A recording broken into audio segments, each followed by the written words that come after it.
Hello, my dear students. Class 9th, subject history, chapter number 3, Nazism and rise of Hitler. तो आज हम लोग इस चैप्टर पर पढ़ने जा रहे हैं। हमारा जो टॉपिक है ये हमारा चैप्टर है Nazism and rise of Hitler, class 9th, subject history. तो नेक्स्ट जो हमारा टॉपिक है हम उसके बारे में बात करते हैं, लोकतंत्र के ध्वंस के बारे में। यानी हिटलर जो है ना, उसने जो द डिस्ट्रक्शन ऑफ डेमोक्रेसी यानी कैसे हुई थी, उसकी डेमोक्रेसी के डिस्ट्रक्शन के बारे में बात करने हम लोग जा रहे हैं। तो 30 जनवरी यानी 30 जनवरी 1933 वाले दिन राष्ट्रपति जो थे, जिनका नाम था हिंडनबर्ग। तो कौन से राष्ट्रपति थे? राष्ट्रपति हिंडनबर्ग। उन्होंने हिटलर को चांसलर का प्रभार संभालने का न्योता दिया। 30 January 1933 president Hindenburg offered the chancellorship, the highest position in the cabinet of ministers, to Hitler. By now the Nazis had managed to rally the conservatives to their cause. तो किस लिए? बोलता नाज़ी पार्टी जो होती है रूढ़िवादियों को भी अपने उद्देश्यों से जोड़ चुकी थी। तो जो सत्ता हासिल करने का जो तरीका होता है, वो सत्ता हासिल की और उसे हासिल करने के बाद हिटलर ने लोकतांत्रिक शासन को संरचना और संस्थान जो थे उन सबको भंग करना शुरू कर दिया। यानी जितने भी संस्थान थे, जितनी भी लोकतांत्रिक शासन था, उन सबको उसने क्या कर दिया? भंग कर दिया, बिल्कुल डिस्ट्रॉय कर दिया, हटा दिया, ख़त्म कर दिया। डेमोक्रेटिक रूल को उसने क्या कर दिया? बिल्कुल एकदम से उस स्ट्रक्चर को डिसमेंटल कर दिया। ठीक है। तो एक mysterious fire that broke out in the German parliament, एकदम से building in February facilitated his move. और हुआ क्या? एकदम से अचानक से फरवरी के महीने में जर्मन का जो संसद भवन था उसमें एक बहुत ही रहस्यमय अग्निकांड हुआ और उससे उसका रास्ता और भी ज़्यादा आसान हो गया। 28 फरवरी वाले दिन 1933 को जारी किए गए एक अग्नि अध्यादेश, इट मीन्स फायर डिक्री,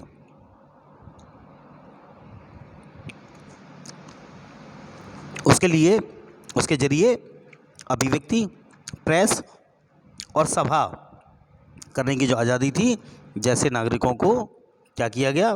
वो अधिकार, उसके लिए जैसे नागरिक अधिकारों को सुनिश्चित करने का, अनिश्चित जो है ना, अनिश्चित काल के लिए उसे निलंबित कर दिया गया। तो बहुत सारे अधिकार छीन लिए गए लोगों से, उनके अधिकारों को, उनके नागरिक अधिकारों को, ये सब उनसे छीन लिया गया। प्रेस की आज़ादी छीन ली गई, सभा करने की आज़ादी छीन ली गई। वाइमर जो संविधान था उसमें इन अधिकारों को काफ़ी महत्वपूर्ण स्थान प्राप्त था। ठीक है ना।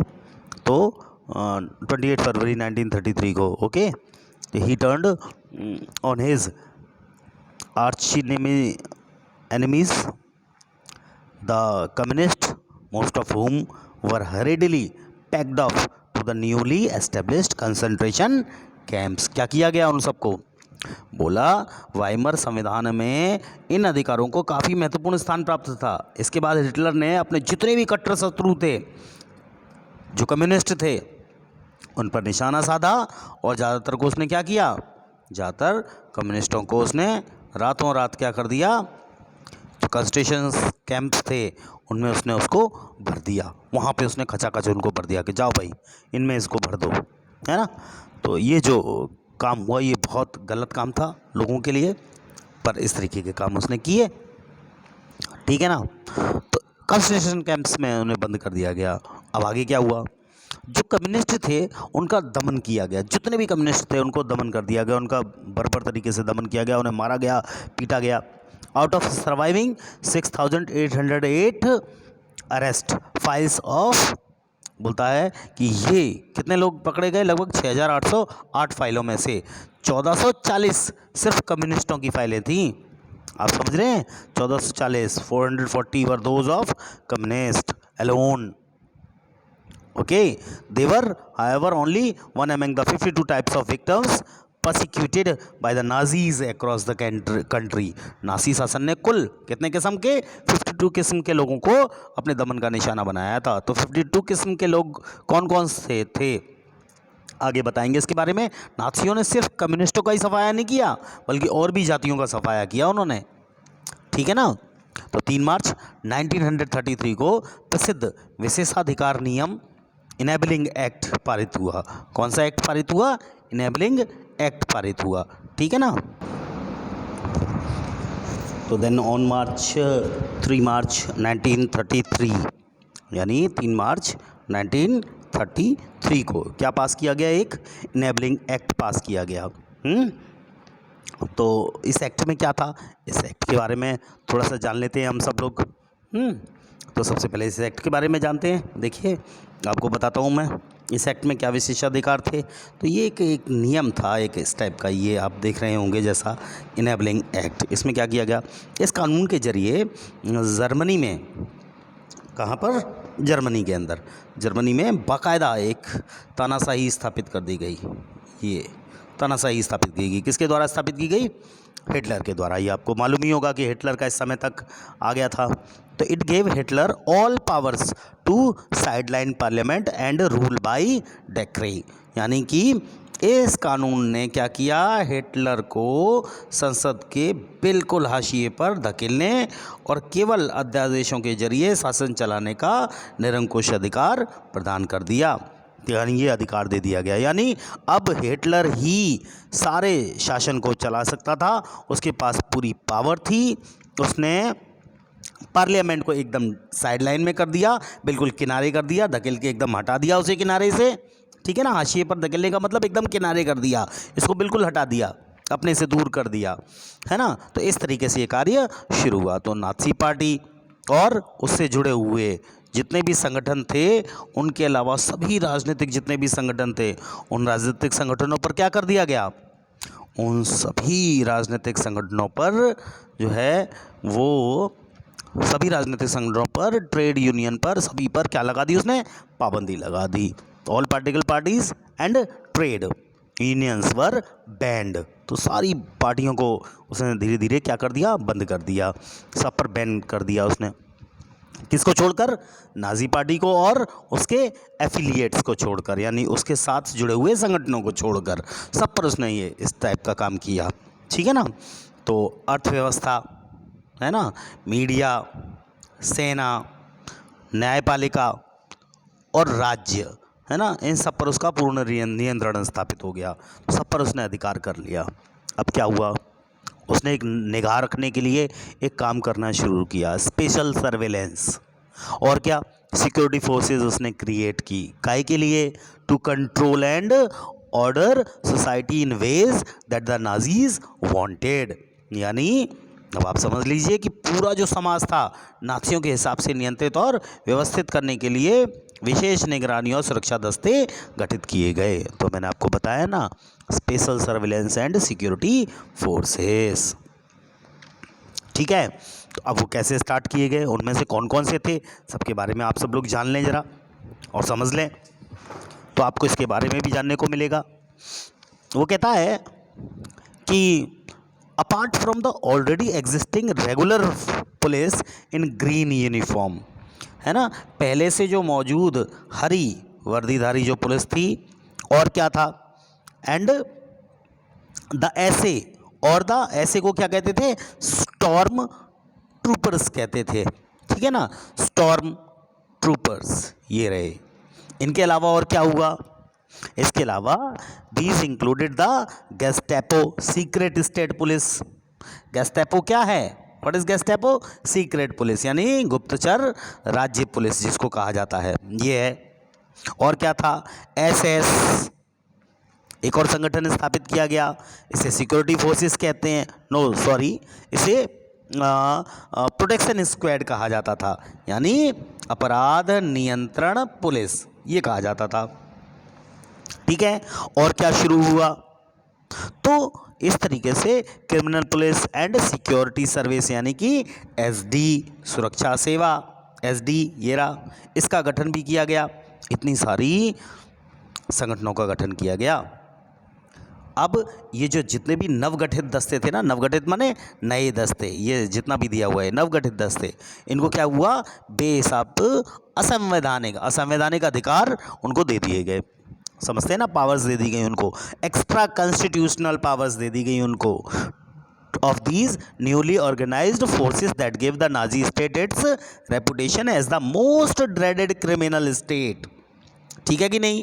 तो हुआ क्या, जब इनको अधिकार मिल गए तो इन्हीं की वजह से जो नाज़ी राज्य था उसमें खूंखार आपराधिक राज्य की छवि उनको प्राप्त होती चली गई। जो गेस्टेपो, मैंने बताया ना आपको, गेस्टेपो गेस्टेपो क्या था, आपको ऊपर बताया, ये रहा गेस्टेपो, गुप्तचर राज्य पुलिस। इसने क्या किया, इसने यंत्रणा गृहों में किसी को भी बंद कर दिया। यंत्रणा गृह समझते हैं क्या होता है, गेस्टेपो टॉर्चर चैम्बर बोलते हैं उसको, क्या बोलते हैं, टॉर्चर चैम्बर्स। और वहाँ क्या किया गया, उनको बंद कर दिया गया, बेचारों को वहाँ सबको बंद कर दिया जाता था, टॉर्चर चैम्बर्स में राउंडेड अप कर दिया जाता था, and sent to concentration camps, वहाँ भेज दिया जाता था। इन यातना गृहों में ये रहे, ये नए दस्ते किसी को भी यातना गृहों में भेज सकते थे, किसी को भी बिना कानूनी कार्रवाई के देश से बाहर निकाल सकते थे, या क्या कर सकते थे, उसे गिरफ्तार करके जेल भेज सकते थे, कुछ भी कर सकते थे। Send to concentration camps, deported at will और arrested without any legal procedures, the police forces acquired powers to rule with impunity। और किस हिसाब से, दंड की जो आशंका थी ना, दंड माने सजा, सजा की आशंका से मुक्त पुलिस बलों ने, किसने, मुक्त पुलिस बलों ने, मुक्त कौन से होते हैं, फ्री होते हैं, जो फ्री एकदम पुलिस बल, कोई उस पर अंकुश नहीं होता, निरंकुश, निरंकुश माने जिस पर कोई अंकुश ना हो, निरपेक्ष शासन का अधिकार उनको मिल गया था। तो ये चीज़ें थी उनके लिए। The police forces acquired powers to rule with impunity, impunity ये है। अब कंसंट्रेशन कैंप्स क्या होता है, आपको मालूम है कंसंट्रेशन कैंप्स किनको कहते हैं, अभी आपको बताया था ना मैंने, कंसंट्रेशन कैंप्स यानी कि यंत्रणा गृह। अब यंत्रणा गृह क्या होते हैं, इसके बारे में थोड़ी सी बात कर लेते हैं, देन फिर अगले पॉइंट पर चलते हैं। 2.2 हमारा पॉइंट है पुनर्निर्माण, इस पॉइंट पर हम चलेंगे, ठीक है। तो स्टूडेंट्स बात करते हैं कंसंट्रेशन कैंप्स की। A camp where people were isolate, isolate समझते हो ना, आजकल का समय चल रहा है ना, आइसोलेशन का समय चल रहा है कि नहीं चल रहा है, कोरोना के टाइम पीरियड में आइसोलेट कर दिया जाता है लोगों को, आइसोलेट समझ गए ना, अलग थलग कर देना। तो a camp where people were isolate, उनको अलग थलग कर दिया जाता था, आइसोलेट कर दिया जाता था। And detained without due process of law, उनको जेलों में बंद कर दिया जाता था बिना किसी कानूनी दांव पेच के, कोई उस पर कानून लागू नहीं, कोई उसको सज़ा के लिए प्रावधान नहीं चलाया गया उसका कानून के अनुसार। Typically it was surrounded by electrified barbed wire fences, और क्या होता था, जहाँ पे उनको बंद किया जाता था ना, उसके चारों तरफ क्या होता था, इलेक्ट्रिफाइड यानी इलेक्ट्रिक करंट से लगे हुए जो तार होते थे, उनसे वो जगह बंद होती थी और उनमें लगातार इलेक्ट्रिक करंट चलता रहता था, वो फेंसेस, वायर फेंसेस में। तो ऐसे कैंप्स को हम कंसंट्रेशन कैंप्स कहते हैं। सोच लो, आप ऐसे समय में होते तो आप क्या करते, है ना। तो नेक्स्ट पॉइंट के बारे में बात करते हैं हम, ठीक है। तो नेक्स्ट पॉइंट हमारा क्या है, नेक्स्ट पॉइंट हमारा है पुनर्निर्माण। तो इस पॉइंट के बारे में बात कर लेते हैं। हिटलर ने क्या किया, हिटलर ने अर्थव्यवस्था की जो पटरी थी उस पर लाने की जिम्मेदारी एक अर्थशास्त्री थे, इकोनॉमिस्ट थे, उनका नाम क्या था, हाल्मर साख्त, ये नाम है उनका, क्या नाम था उनका, Hjalmar Schacht. Who aimed at full production, उनको क्या सौंप दी, पूरी जिम्मेदारी सौंप दी उनको, किसकी जिम्मेदारी सौंप दी, फुल प्रोडक्शन की जिम्मेदारी एंड फुल एम्प्लॉयमेंट की जिम्मेदारी through a state funded work creation program. तो साख्त ने क्या किया, सबसे पहले सरकारी पैसे से चलाए जाने वाले जितने भी रोज़गार थे और जो कार्यक्रम थे, उन कार्यक्रम से के जरिए 100% उत्पादन और 100% उसने रोजगार उपलब्ध कराने का लक्ष्य तय कर लिया कि 100% सभी को उत्पादन दूंगा, 100% उत्पादन दूंगा, 100% सभी को रोजगार दूंगा। क्योंकि हिटलर ने अपने भाषणों में कहा था ना कि मैं सबको रोजगार दूंगा, सभी के लिए कार्य करूंगा, ऐसा उसने कहा था, है ना। तो वो वादा वो पूरा कर रहा था।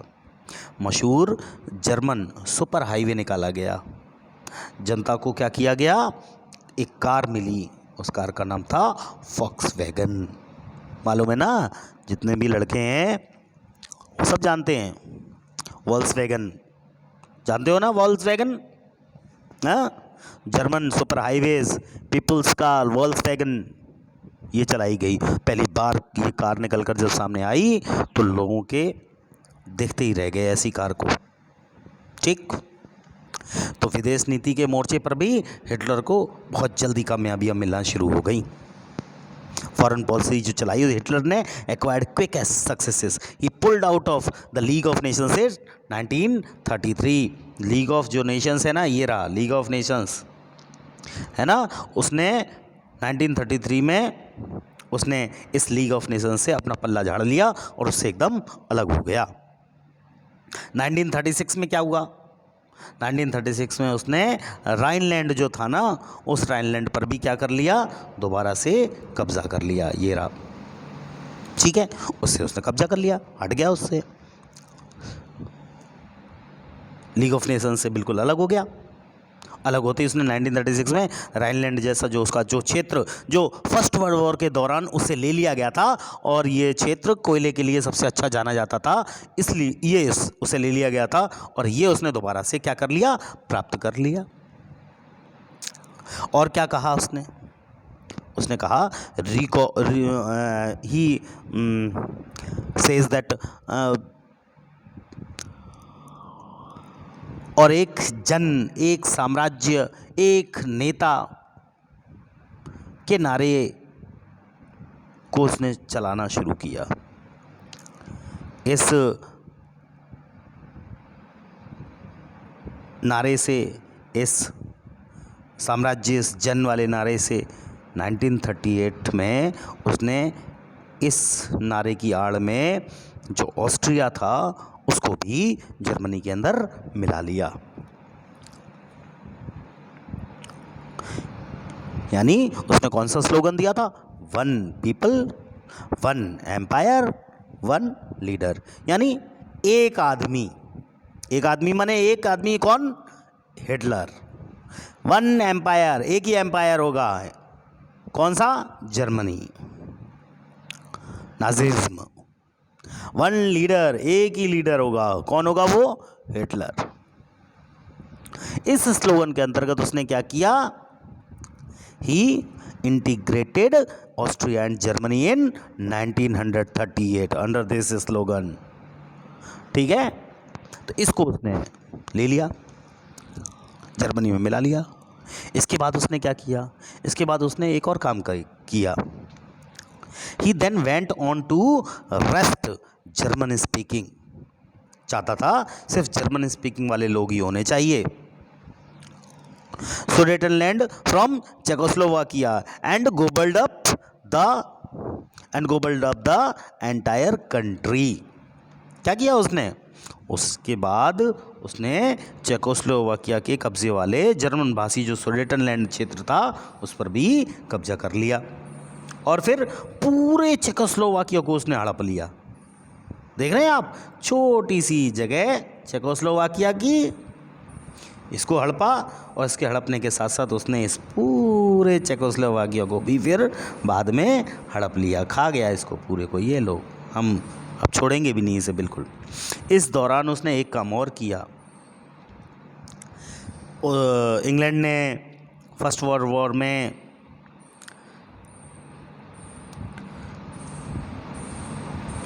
जर्मनी के विरुद्ध लड़ा था, और इस समय भी वो जब ये सब चीज़ें देख रहा था तो ऐसे समय में वो बिल्कुल खामोश हो गया, उसने कुछ भी नहीं कहा जर्मनी से।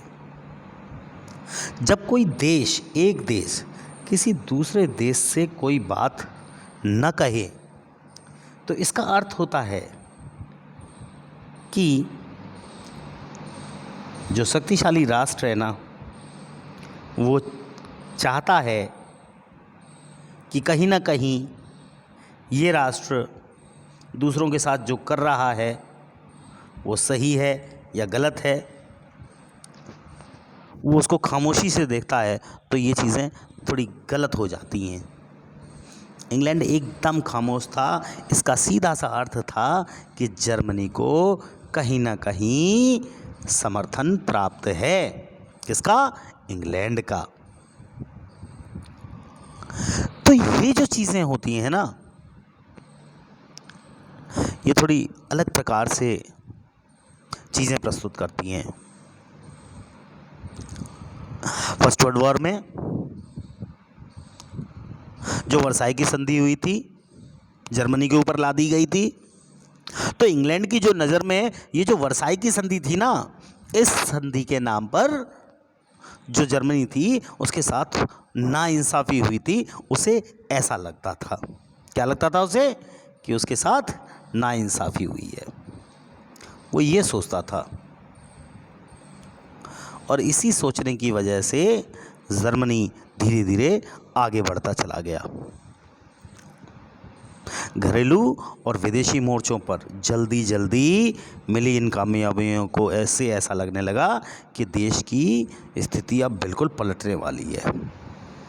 ठीक है, देश की स्थिति पलटने वाली है। बुक में, एनसीईआरटी बुक में ये वाला मैप बना हुआ है, आप चाहें तो उसमें देख सकते हैं कि ऐसे कौन कौन से क्षेत्र थे जिन पर उसने अधिकार करना शुरू किया था। लेकिन अब क्या हुआ?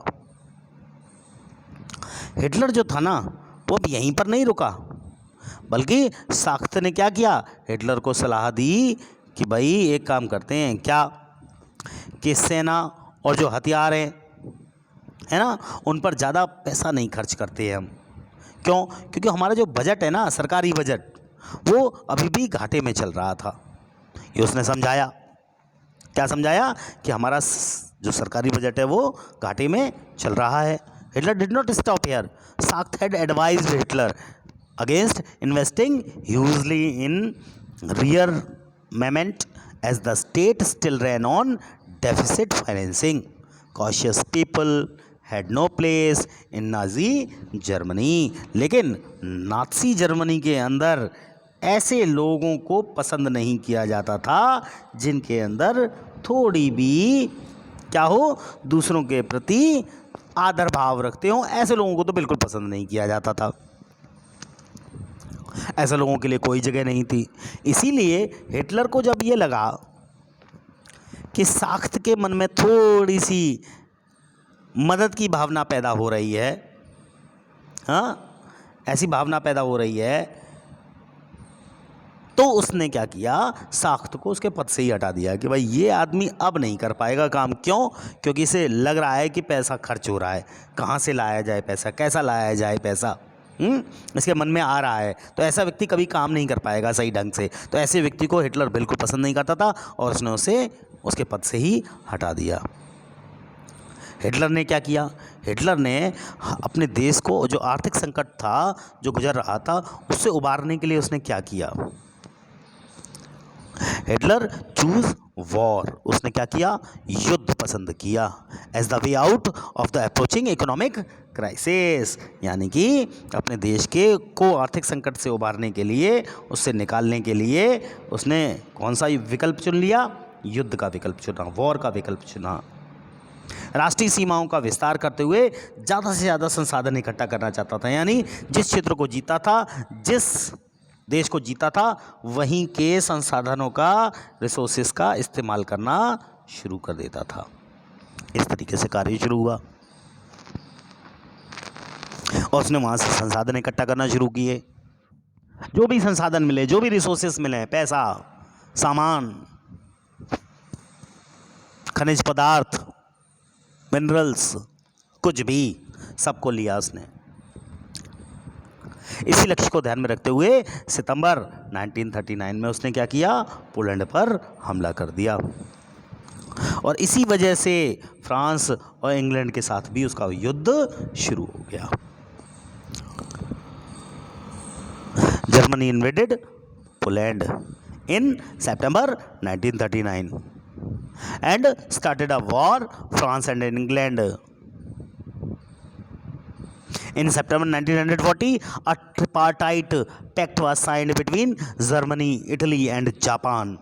3 देशों के बीच में एक संधि पर हस्ताक्षर किए गए और उस संधि को कहते हैं हम ट्रिपार्टाइट पैक्ट, यानी कि त्रिपक्षीय संधि। उस पर हस्ताक्षर किए गए 1940 में जर्मनी, इटली और जापान के द्वारा।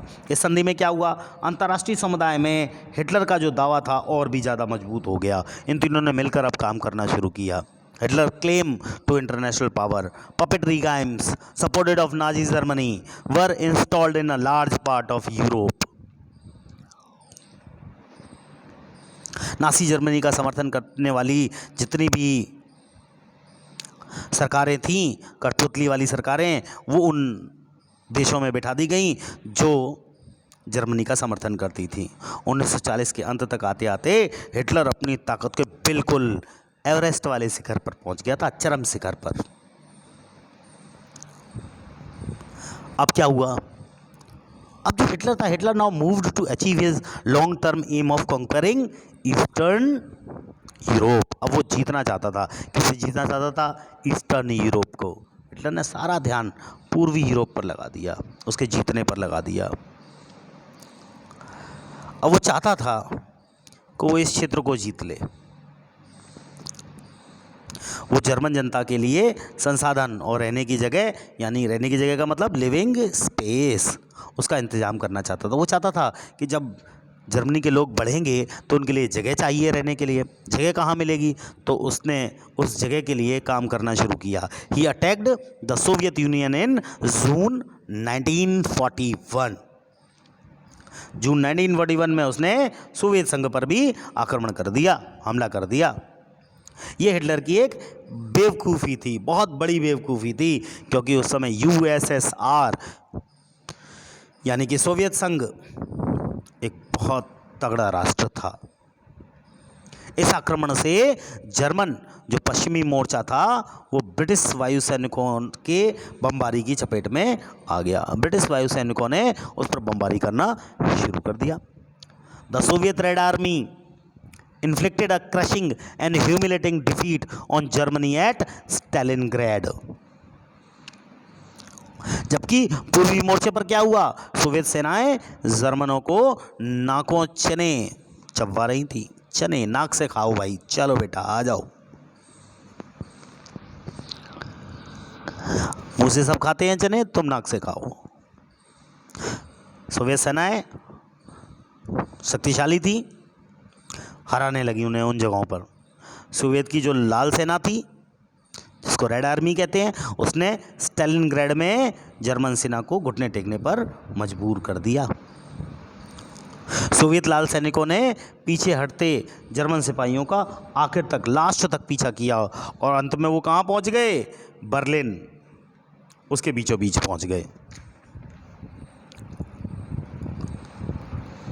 तो ये है कहानी हिटलर की। इस घटनाक्रम ने अगली आधी सदी तक, आधी सदी समझते हैं 50 ईयर्स, आधी सदी तक के लिए समूचे पूर्वी यूरोप पर सोवियत का वर्चस्व स्थापित हो गया। अब लगने लगा कि सोवियत में, हाँ, सोवियत में दम है। अमेरिका इस युद्ध में फंसने से लगातार बचता रहा था। समझ रहे हैं आप, लगातार बचता रहा। अमेरिका पहले विश्व युद्ध की वजह से पैदा हुई जितनी भी आर्थिक समस्याएं थीं उनको दोबारा नहीं झेलना चाहता था। वो नहीं चाहता था कि उसे भी आर्थिक समस्याओं का सामना करना पड़े। पहले वर्ल्ड वॉर में जब अमेरिका वर्ल्ड वॉर में आया तो उसके बैंक करप्ट हो गए थे 1920 के 21 के आसपास। पैसा नहीं रहा था, लेकिन वो लंबे समय तक ना इस युद्ध से दूर भी नहीं रह सकता था, क्योंकि कहीं ना कहीं उसे भी इन सब चीज़ों का सामना करना पड़ता। ईस्ट में अगर देखें तो जापान की ताकतें धीरे धीरे फैलती चली जा रही थी। The USA had resisted involvement in the war. It was unwilling to once again face all the economic problems that the First World War had caused. First world war में जो भी सामना किया उसने, वो नहीं चाहता था इन सब चीज़ों को. It could not stay out of the war for long. Japan was expanded it's power in the east. East में जापान अपनी पावर बिखेरता चला जा रहा था. It had occupied French Indo China and was planning attacks on US naval bases in the Pacific ocean. क्या करने लगा वो? उसने, जापान ने फ्रेंच इंडो चाइना, ये रहा फ्रेंच इंडो चाइना, यहाँ पर क्या कर लिया उसने? कब्जा कर लिया. और क्या करने लगा?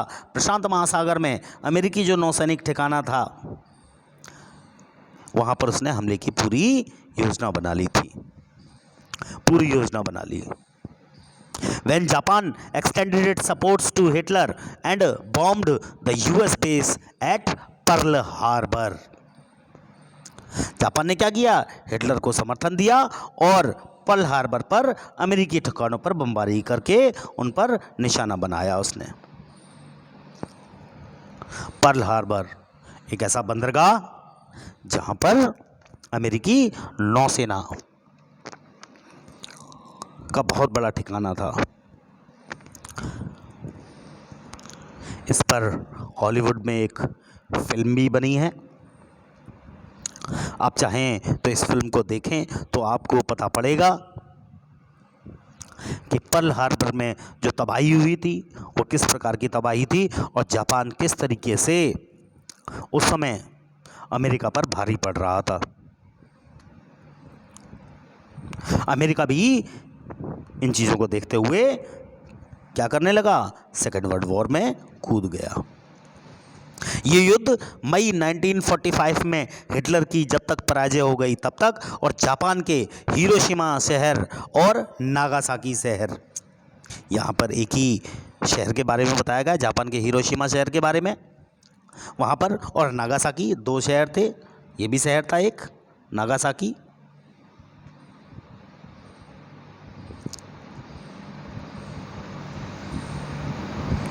नागासाकी. तो इन दो शहरों पर अमेरिकी ने क्या किया? परमाणु बम गिरा दिए. और वो परमाणु बम जो गिराए, उन परमाणु बम का नाम आपको बता देता हूँ. जो हिरोशिमा पर परमाणु बम गिराया गया था उसका नाम था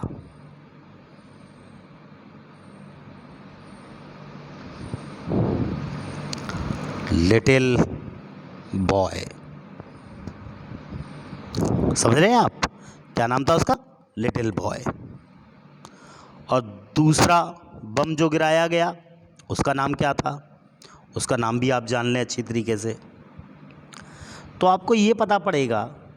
इसके बारे में छोटी छोटी क्लिप्स आपको मिल जाएंगी जगह जगह, उसके बारे में पढ़ने को मिलेगा आपको जगह जगह. और उसका नाम था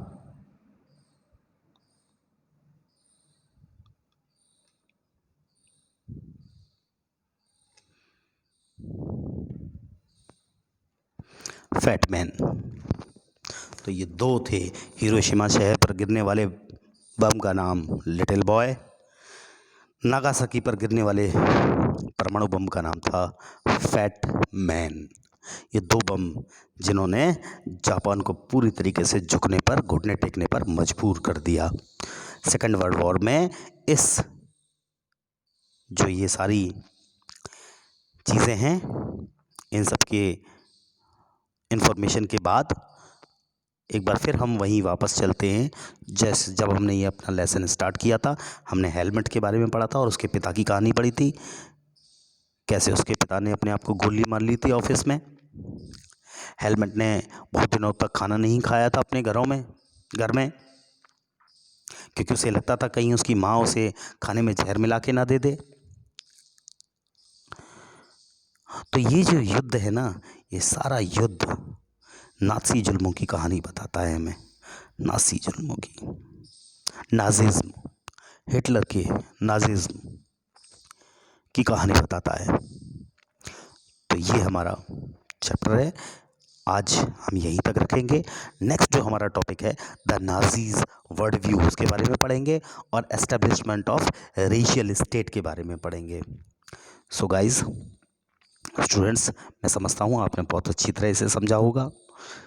अगर आपको ये सब अच्छा लगा हो तो इसके बाद मैंने जो आपको बताया है मूवी के बारे में, पर्ल हार्बर, इस मूवी को एक बार ज़रूर देखिए, तो आपको एहसास होगा कि सेकेंड वर्ल्ड वॉर के समय में क्या क्या परिस्थितियाँ थीं।